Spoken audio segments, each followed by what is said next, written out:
And this month, in honour of autumn, we are focused on transformation. This week, we will focus on mindset and transformation.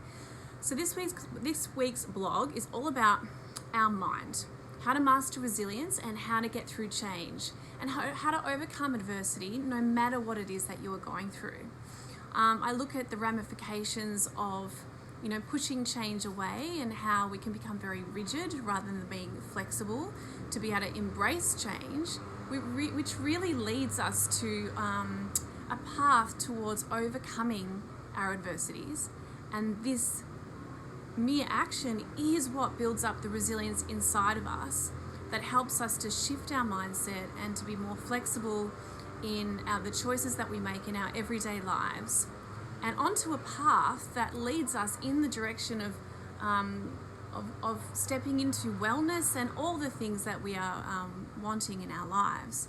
So we must get used to the unfamiliar and let go of the idea of grasping onto the familiar and surety.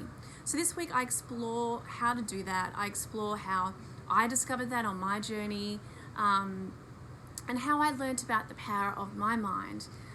I really do believe that our challenges and the darker times in life are truly gifts that helps us to build that resilience within us.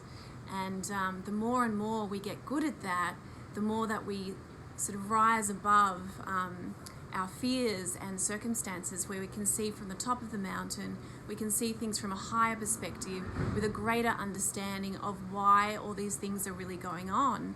And that's a place where we can really learn the lessons and let go and forgive and find that inner peace within us.